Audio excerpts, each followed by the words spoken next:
Hello, everyone. Welcome back to Phil to Flourish. It has been forever. So sorry we've been gone. We just took like an 8-month vacation. It was amazing. Just kidding. We did not take a vacation. Well, we did. We went away this weekend, but that doesn't have anything to do with why we were gone from the podcast. You want to tell them why we have had that little hiatus, Luke? Yeah.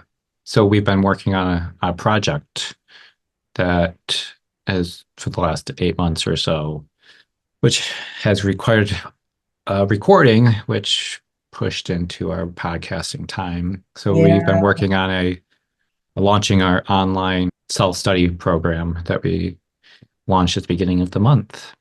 Yeah. And And we're that really excited about it. Yeah, it's a continuous offering. So if it's always available for clients to start at, it doesn't have like a start or end date, just to make it nice and easy for whenever someone's ready for that. It's a 12-week completely self-paced program to do your own trauma healing work from the comfort of your home, from the comfort of your schedule. And we're super proud of it. And it's available on our site if you want to check it out. So now we're back to podcasting. We have that time back, which is exciting. And we've got Yes. several ideas on our list that we're going to jump into in some different series. But today we're talking about something that we wanted to talk about for a while. And it's the idea of over and under functioning in relationships. So in intimate partnerships. And Luke and I have a lot of experience in this topic. Yes, we do. Hmm. It's been a dynamic in our whole marriage that we have been learning how to step out of ways of supporting ourselves so that we're not over functioning or under functioning. Yeah, And I think we're hitting a good stride. we are. And I would say it has been around our whole relationship, even when we were teenagers dating. We were high Mhm. school sweethearts. But we definitely didn't know about the dynamic. We were probably working, I mean, we were both just trying to grow as people, but I would say we weren't like intentionally, oh, this Sure. isn't a healthy dynamic until last couple of years. 2, 3 years or so. Yeah. So the language has been really helpful for us, actually. Hmm. I think we saw the dynamic without language. Like, um, I would be the under functioner, and I think there was definitely times where you were frustrated with me that, and you just kind of saw that why can't I do more? Why can't I handle more? Yeah. Um, I mean, most of the time you were very gracious, but of course there was times where that frustration would come out, and so Yeah. but we didn't have a language of like what is it that's causing this frustration. Yeah, and so it's been more recent of understanding more what's going into that. Yeah. Like, but I have been trying to stop under functioning for longer than that. I didn't really know what I was doing, but it was like, Definitely. yeah, I think I need to take more responsibility. I need to push myself a little Mm. more out of this comfort zone. And Um, without knowing the why behind your tendency to underfunction, everything was just cloaked in shame. So right. you were trying, and we've just always kind of done a lot, and that's in part to my overfunctioning that we've just always had like, I mean, by 24, we were adopting our third child. So we had had two biological children and we were adopting and we were 24 and 25. Like that's not normal. Like no 25-year-old guy, okay, not no, but very few while, being in grad school and working part-time and me working part-time and living under the poverty level and We've already been married for 5 years. the demands on you were just so high. It wasn't like you got this like short ramp or like not short, not steep ramp to go into adulthood with. You had this very steep ramp, and that was in large part because of my overfunctioning, the dynamic I brought to our relationship, and also just because we decided to get married as children practically, which was not the greatest idea. That's another topic conversation for another Yeah, podcast. yeah, absolutely. Yeah, there was definitely a lot of shame experienced within inside me um, as I was seeing the underfunctioning or the lack of ability to quote unquote function normally. And there was a lot of shame. I think that drove me to try to function better. Yeah. But more recently, I've been more understanding the dynamics behind why I tended towards that underfunctioning. As I learned more about my neurodivergence as attachment, family of origin, patterns, expectations, roles, dysregulation. It's taken away some of that shame. It's still been taking time and effort to accept and grieve, but understanding and accepting for both of us, I'd say, I feel like as I've understood it myself more, I have less shame. But also as you've understood me more, I I feel less. I don't know if judgment's the right word because I don't ever felt like you were judging me, but Okay. I guess felt understood more. Yeah, yeah, definitely see that.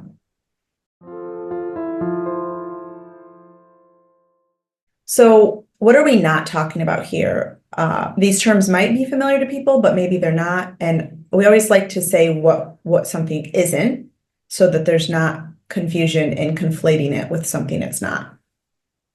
Yeah, and I think that's is important because there's different reasons why somebody would overfunction, somebody would underfunction, and what we're talking about today is not encompassing like abuse dynamics. So um, there's not an underfunctioning because of a power trip or manipulation. There's not an overfunctioning because of being abused and being scared. There's not overfunctioning of being from being abused or being scared um, or survival. Right. So in abusive relationships, there is an overfunctioning and underfunctioning dynamic, often that is really common. But when there's an overfunctioning and an underfunctioning dynamic, it doesn't mean that the relationship is abusive. So they're two distinct Right. things. Abuse is one thing, over and underfunctioning is another thing. But can they be together? Yes, they can. Yeah. And that's the scenario that we're not talking about. We're going to mention abuse in this episode here and there, but what we're focusing on is this one. I'm using my hands. If you're watching on YouTube, you can see this one over here. That is just the interpersonal dynamic of over and under functioning that happens very commonly in relationships. Yeah. And so what overfunctioning is, it's where one partner is doing and expected to do disproportionate more. It could be emotionally and relationally. It could be tasks. And yeah, it's that expectation that one partner is going to carry the load, is going to have the responsibility to meet these needs, while the other one's expected to try, but if they can't, well, that's okay. They just can't do it. And so there's not that there's like a lower bar for one of the partners, and whereas the other partner has a very high bar and most of the time too high of a bar, where it's not, it makes it difficult to have an equal partnership of being feeling like you're on the same level. So there is sometimes like a parent-child dynamic or the power dynamic that's present of some sort, and that doesn't facilitate intimacy, uh, safety, and connection in a emotional realm because it's not even, it's not equal. Yeah. Yeah. Well said. So we have a lot of experience of some of the factors that went to our dynamic developing way, way back. It's not, our list isn't going to be like comprehensive, including everything. Yeah. We do see these coming up a lot in other folks as well. So there are societal things I'll mention first. So conditioning through society, big, huge one being the patriarchy that has certain expectations, depending on the country. Patriarchy is alive and well in most countries, and it would look different depending on the culture of what it looks like to be a woman and what it looks like to be a man. And in heterosexual relationships, that can kind of set the stage for an over functioning and under functioning dynamic. So For those sure. cultural conditioning things. And then on top of that, there's the religious conditioning of what it looks like to be a good wife, what it looks like to be a good husband, what should you expect as a husband, what should you do as a wife. Those also play into this. So those are more of like the backdrop. And then when you Yeah. get into the up close and personal of the specific, couple dynamic before you that you live in, that you are, there's other issues such as your attachment style and your family roles, like Luke had mentioned. So why don't we go into that one a bit? It's kind of similar to some of the social ones that you were talking about. Like maybe the husband works, and so when he comes home, he's not expected to help around the house or to engage with the kids. And the wife's supposed to be cooking and then take care of the kids after dinner while the husband or the wife does the kitchen roles. And um, so there may be some over and under functioning of expectations there of taking care of the kid, like nurturing, taking care of kids, like the housing, chores. If that's what you're used to growing up, then there's going to be those dynamics are going to come into your marriage or your relationship, and they're going to have to be sorted. Like when we first started dating, even back then, as far as I know, my mom did the dishes most of the time after cooking dinner. And so when I started dating you and having dinner at your house, it was like the kids and the dad do the dishes because mom cooked. And it was just like, what's going on here? But there's a football game on. Why am I not out there watching it? I'm happy to say, as we've moved out, we just visited my parents this summer, and my dad does the dishes most nights after dinner, which is really cool to see. Thorough, excellent dish doer now. Yes. And you are too. Yes. And that was one of the things that we had to work on. Like dating, I was like, oh, cool. Yeah, I'll do the dishes over here once in a while to make everybody happy and make me look like a good person. Not really with that intention, but when we got married, it was like, but wait, why am I doing the dishes? Why am I expected to do the dishes? And why are there so many damn dishes? Like, And why are there so many dishes? how many times that was said? Yes, yes, yes. But I mean, I might be jumping ahead a little bit, but I'm now realizing one of the reasons why I didn't like doing the dishes was also part of my neurodivergency. Is how my family did the dishes growing up. And it really grossed me out. And there was an association of dishes are gross, and I don't want to do that. Along with maybe sensory stuff, we were able to figure out a way to We, accommodate. yeah.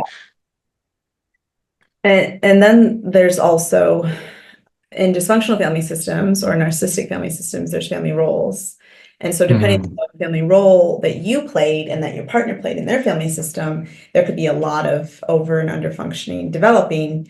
If one child is more of the scapegoat and one child is more of the golden child, or if one child is the lost child and one child is like the funny one, some systems say the mascot or like the peacemaker, or you come into that relationship with that role still very much in your system, Yeah. and that is going to impact kind of the new forming of the family system that you're making with your partner. And another way that this can kind of naturally be created within a relationship is attachment styles. So if you're avoidantly attached, you're gonna probably underfunction, and anxiously attached, you're gonna most likely tend towards the overfunctioning, which again is what happened in our relationship. I'm avoidantly attached. So I tended to underfunction emotionally, avoid things, whereas Lauren was more anxiously attached and she would overfunction to try to make life easier for me, to make me happy. Because avoidantly attached, I'm also like dysregulated, so maybe more irritable. So she doesn't want to put things onto me. When I feel that pressure, I may get irritable or try to get my space. And so she's going to not want to push up against that irritated part of me. And so early on in our marriage, again, that was a dynamic that was very easy for us to step into those roles of me avoiding and underfunctioning and Lauren overfunctioning. Yeah. And you could potentially be avoidantly attached and still overfunction on the task related side of running life. Sure. But on the emotional, relational side, you will most likely avoid. So then that would be the overfunctioner who's then pursuing conflict resolution and repair and pursuing intimacy and closeness to try to Yeah. connect, to pursue basically the relational currency and emotion. The Yeah. overfunction tends to take that role. Um, Yeah, that's a good clarification because it is more a tendency of that relational emotional aspect of attachment is going to affect. Um, and where we saw it the strongest, my avoidant attachment playing a part emotionally, conflict avoidant. but also, like you said, if something's too hard, avoidantly attached folks can have that tendency, especially if there's anxiety involved or neurodivergency involved. If they found avoidance to be the thing to create more safety for them, then that could Yeah. be making the phone call to get the plumber in. That could be, going to the office and renewing the rent. That could be all of those like Are logistical. you trying to trying to you reading our journals here online? What the second one was completely made up. I'm just playing. Just I tended to avoid things that were hard for me, like calling Like people, phone calls. Yeah. tasks, administrative things. Right. Those logistical things were also there. Another part of this dynamic when there's attachment involved is emotional monitoring. And this is it's a form of hypervigilance. And it's like all the sensors are out and there is constant monitoring of the other partner's mood and emotions. And so we do this in general as humans because we're co-regulating species. This is how we're interconnected. No one's on their own. Even if they are on their own, they're interconnected to the larger world of people. So this is normal to a degree. But then when there becomes this dynamic, especially like relational avoidance, relational underfunctioning, the overfunctioner will get really good at emotional monitoring. And so that brings Yeah. in what Luke was saying of just like, oh, the overfunctioner might think, oh, he really doesn't want to do this. I'm just going to take care of it. He looks like he's in a bad mood now. I'm not going to ask. It's like an over attunement, really. We Yeah. all need attunement. We all need the other person to take into account our state and, if we've had a really shitty day or whatever. But then it's that level of over attunement that the overfunctioner offers, which again also happens in abusive relationships. So if you're Yeah. feeling like, that sounds familiar, but it's because I feel so unsafe with my partner, or it's because they're so unpredictable, I might be in trouble, or there might be, this backlash or negative consequences if I don't emotionally monitor. That's very real in that dynamic. But also in the over and under functioning dynamic. Yeah. And this was a part of our relationship that was challenging because I didn't necessarily realize that you're like over attuning Mhm. or that um, I was putting that pressure on you from my neurodivergency and my dysregulation. Um, so some of the overfunctioning I didn't even know about because you Right. weren't even asking me to step in because you're like, oh, I know he can't, like, quote unquote, he can't handle this. Sure. Um, you were probably right. I would have felt like I couldn't handle it, but it wasn't even something that we're maybe even consciously aware of. And you felt like it was a loving thing to do. Yeah. You felt like it was a kind thing to do, which I did appreciate. But what we didn't realize is that put you in a position that made us very Yeah. disproportionate, imbalanced. And it wasn't until really understanding one, nervous system regulation, but then also my neurodivergency that really started giving us insight and be curious of why I would underfunction and avoid things, and why when you would ask me to do something or out of the blue that was unplanned, unpredicted, it would dysregulate me or frustrate me or throw me off. So understanding the neurodivergency part gave me insight of being aware, okay, this is going to upset me or this is going to be hard. And I had to lean into it. Um, Also having the conversations of like realizing how much you do. And you're like, okay.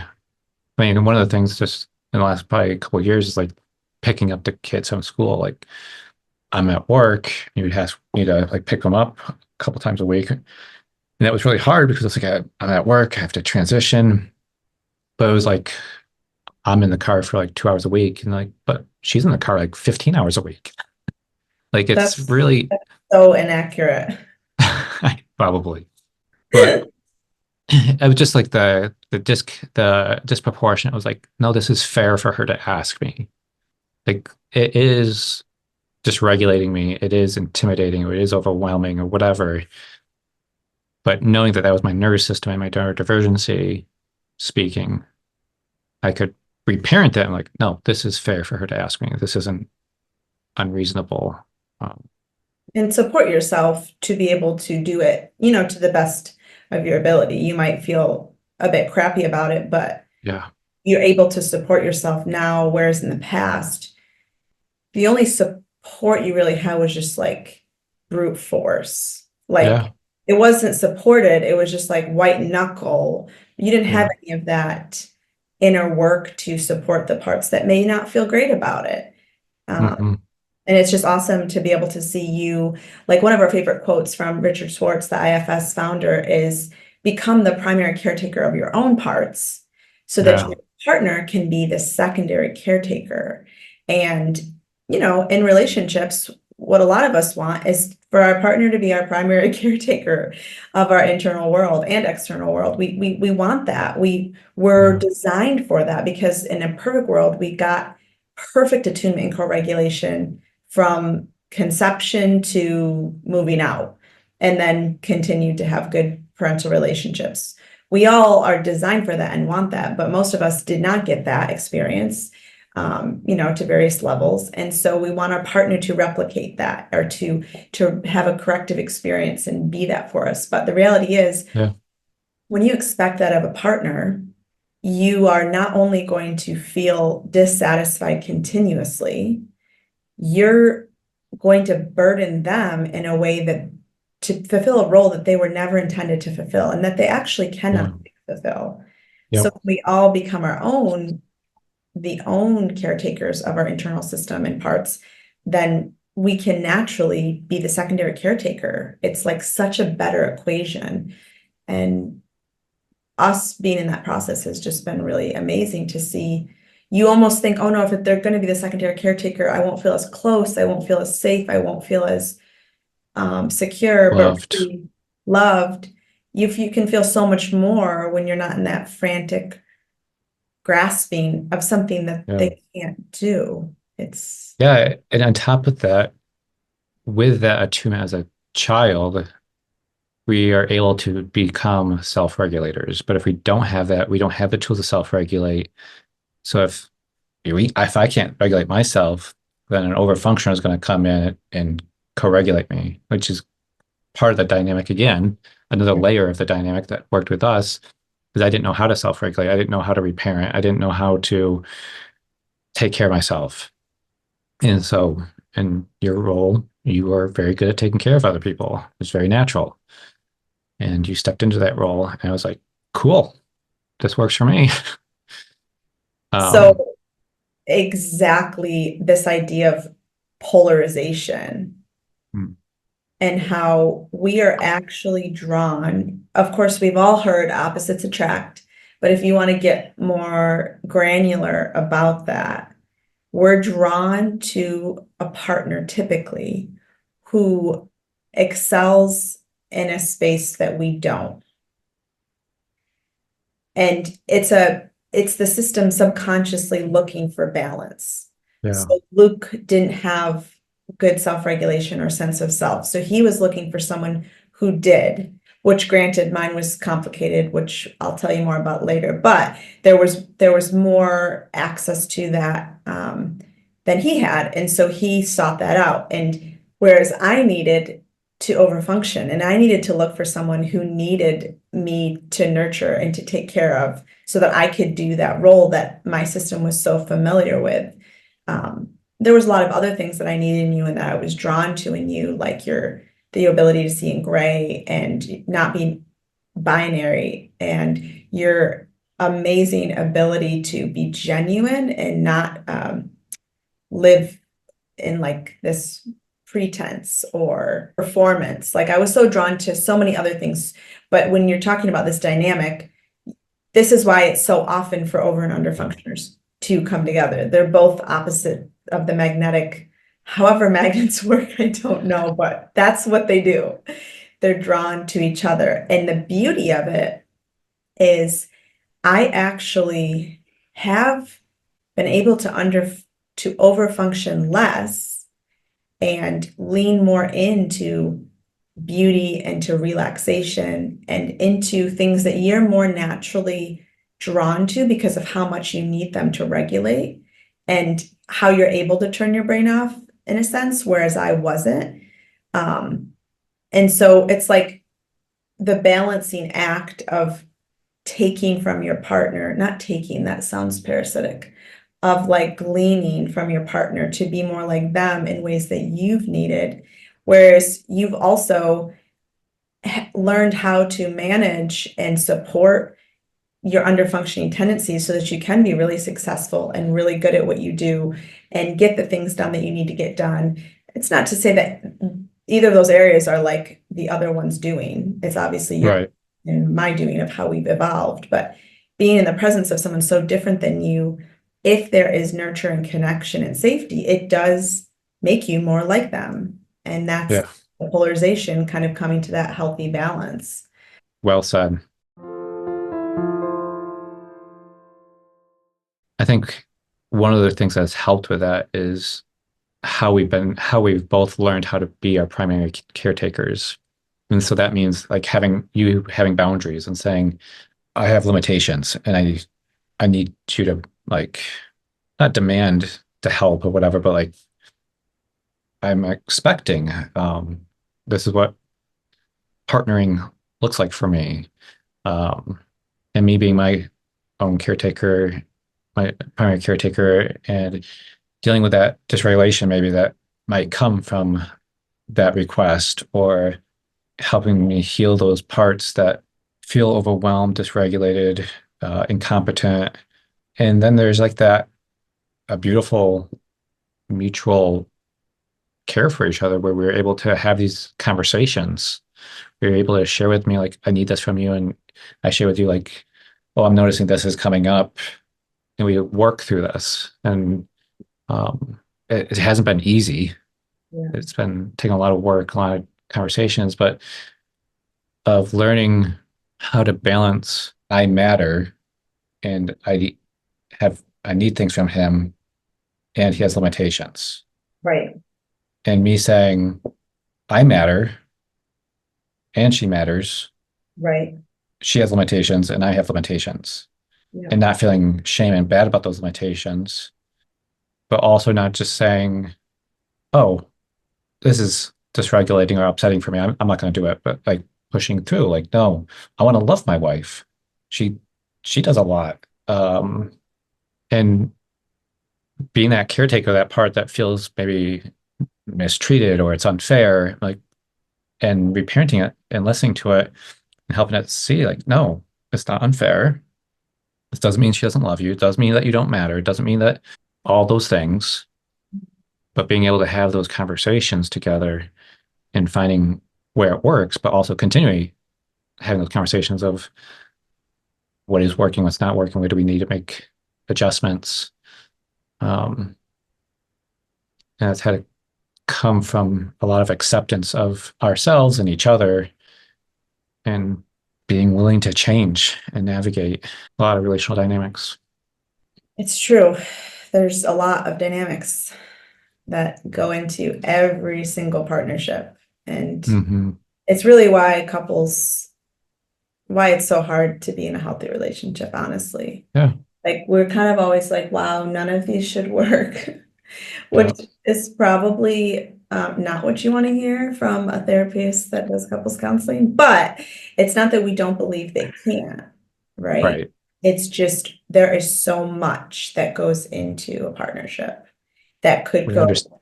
wrong. It's Right. We so wrong. understand what it takes, how much, It takes so much of both partners, so much. and it's complicated for every individual couple. It's layered.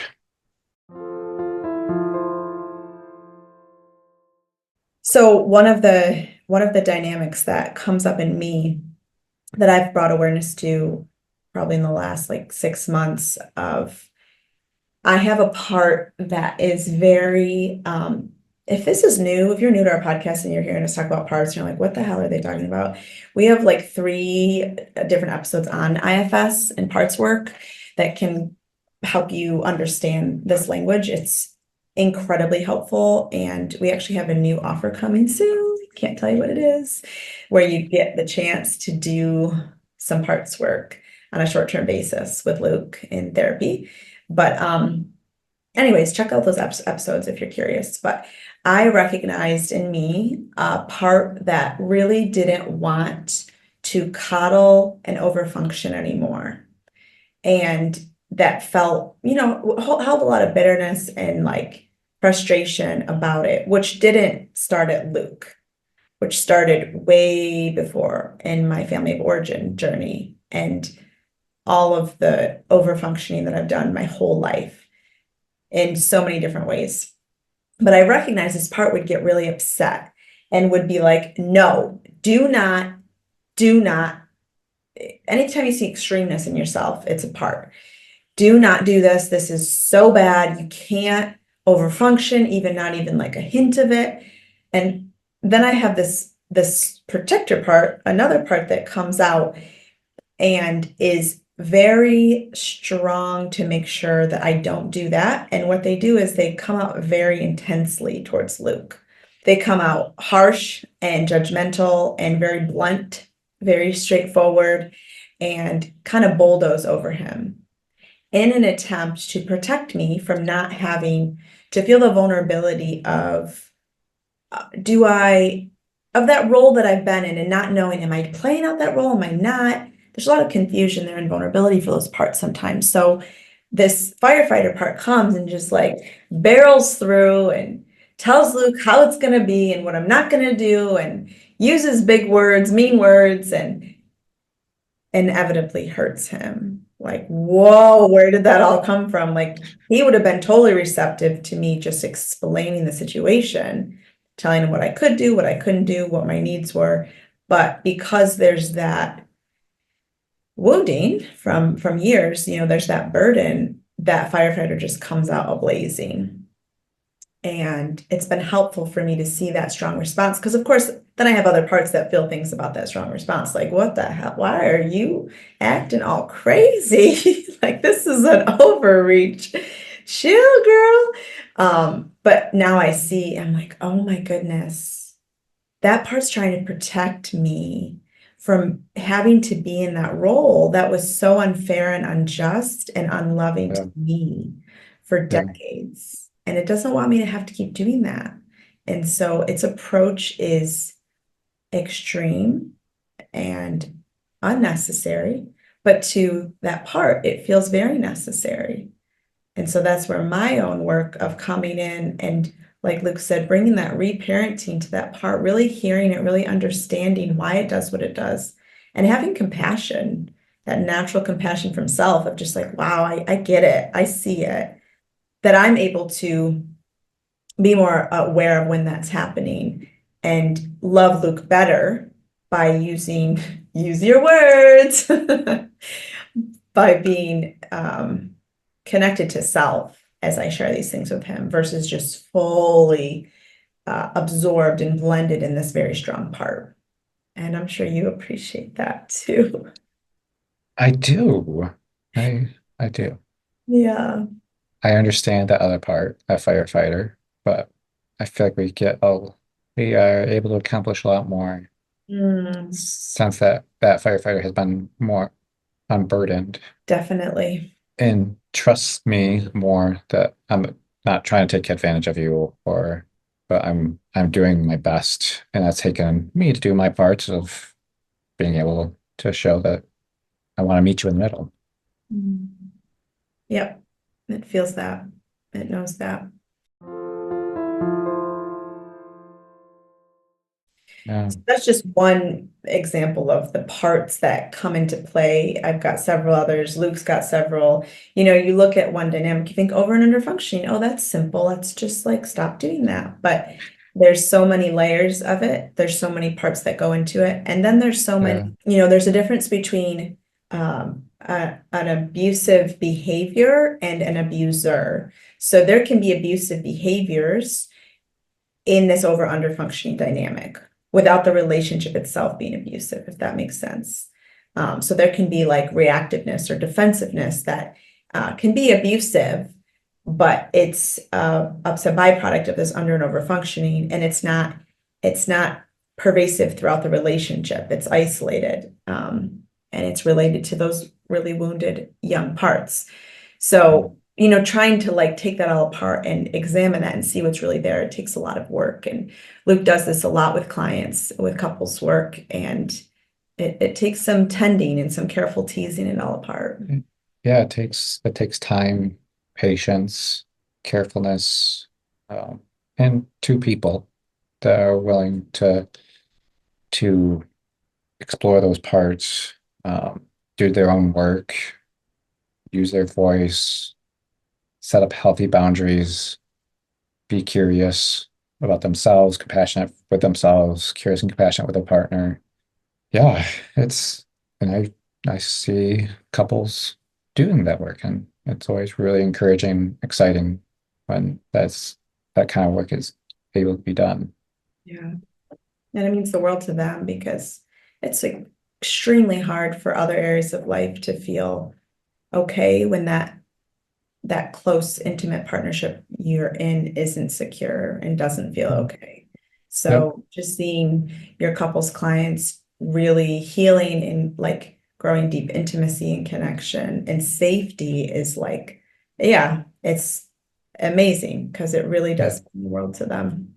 Yeah, and if anybody's listening and are feeling like they would like some help doing that type of work, you still have two openings for couples. I see a limited amount of couples at a time because of the amount of attention and work, intentionality that it takes. So I very intentionally limit that so I can give it a time and brain space to help those couples. So if somebody is listening and are wanting to do that work, there is two open spots still available as of this recording. And feel free to reach out to us, any of our social medias or email. We'll talk more about what that would look like for you. Alrighty, so thanks for listening again to our welcome back to the podcast episode after all these months. I think we've done a few in the last, I can't remember. I know we did one Yeah, 3 months ago, and it's just been super spotty, but we're gonna get back on to a couple a month. So we're glad you're here and share this with a friend who may be interested, who might benefit from it, and we'll see you next time.